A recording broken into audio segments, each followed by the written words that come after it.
Let's talk Jinx, a weekly Jinx video we do every Wednesday about anything to do with Jinx, as well as this video acting as a weekly discussion thread on the Jinx subreddit, our League of Jinx. Make sure to check that out.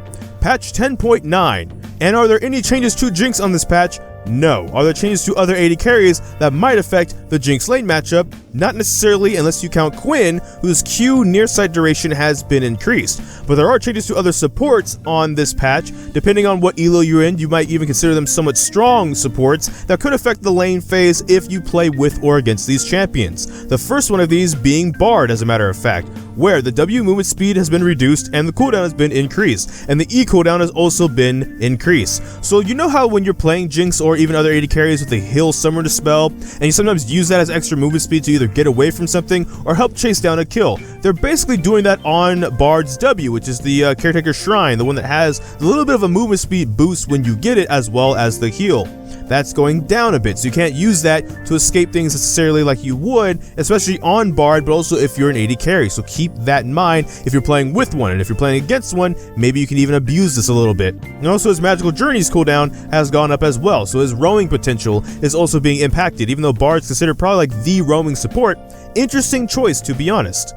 The other support that, again, depending on your elo, you might consider powerful if not OP, is Nami getting some changes, with her base health and mana reduced, and the passive movement speed also being reduced. So again, depending on how you feel about these champions, this could change the laning phase at least, because maybe you won't even just see these champions necessarily. Like maybe if you're in Diamond, for example, you're in Diamond 2 and you've seen a lot of Bard Nami, either against or with. What might be changing is you might have got reliant on playing with a Nami, and now people might be switching to things like Janna or Lulu to keep similar in the playstyle, or they might switch to something else like harassing mage supports or even tank supports, right? Depending who you ask, when certain things fall off, certain things move into the meta, and that's how the meta changes. So that was the main thing you could see change in something like a Diamond 2, or even just in Diamond, Platinum, Gold. It kind of varies a bit there.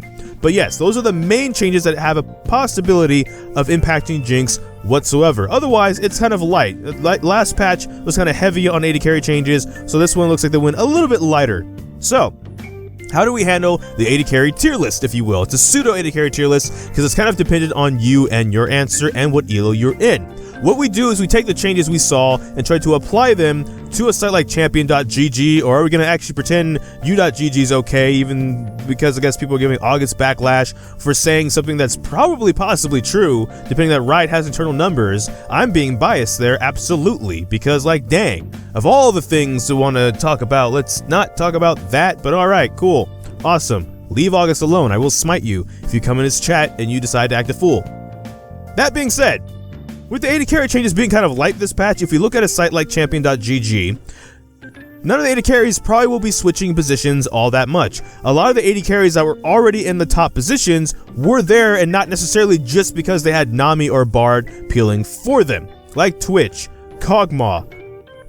Hold on a second, we may have to look at this list. What in tarnation, right? Because one of the things about the bot lane you might have noticed lately is how many mage carries are down in the bottom lane. So if you're looking for an AD carry tier list and we just kind of cross off everything that's not an AD carry, we have Twitch, Kog'Maw, Vayne, Misfortune, and Jinx as your top 5 in the top 11. Holy crap. And then Ashe, Jhin, Caitlyn, Sivir, Draven, those things kind of go on your way down. With, of course, Kai'Sa, or actually Kalista and Kai'Sa and Aphelios and Zyra, Ezreal, things like that being in the bottom echelon as well as below 50%.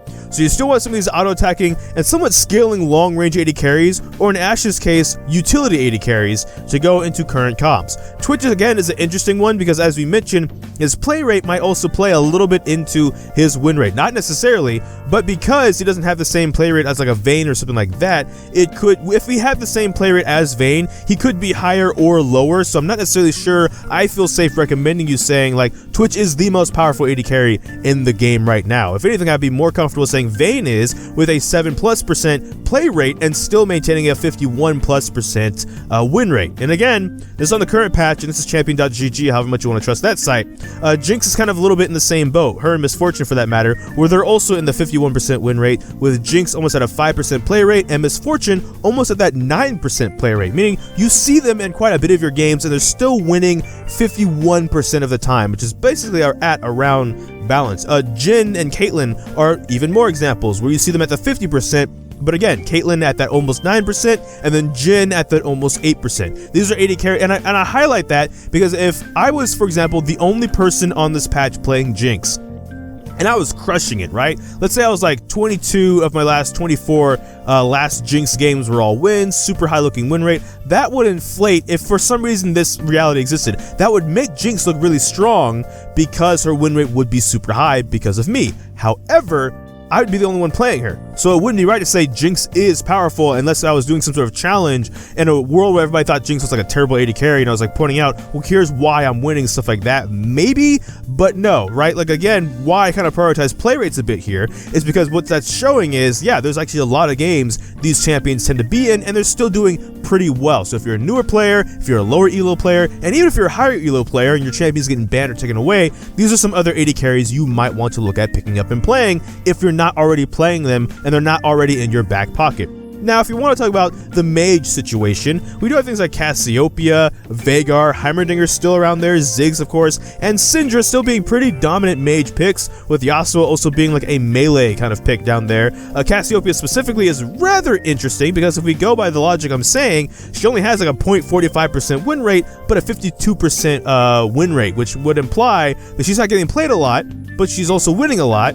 Doesn't that go against what I just said? And I guess it kind of does for consistency's sake, but mages are apparently really powerful down in the bottom lane right now, mainly because people don't like playing against them. So even if they have a lower player rate, what you're maybe possibly seeing is people also not necessarily knowing how to play those matchups very well. So if you want to abuse something like these things, you probably can get away with it because, like, if you're playing Kog'Maw, how do you play Kog'Maw against Syndra? That's not impossible, but that's the thing. A lot of people maybe don't necessarily play the Kog'Maw-Syndra matchup a lot, that Syndra can go into that matchup with an advantage just from knowledge, right? I don't know if that makes sense out loud as it did in my head, but it is going to be all for this video because it is going to be a bit of a shorter video. Not a lot to talk about AD carry and Jinx wise, but again, in the comment section down below, comment with your elo, what AD carries you think are strong and good, depending on your elo, maybe even throw in your opinion about mages and stuff like that as well. It's the time to start picking them up. Should I start talking about these more regularly with Jinx in these videos going forward? But thank you so much for watching these videos. Make sure to like, comment, and subscribe. Hit that bell notification, the actual subscribe button. But I don't know which video will be next,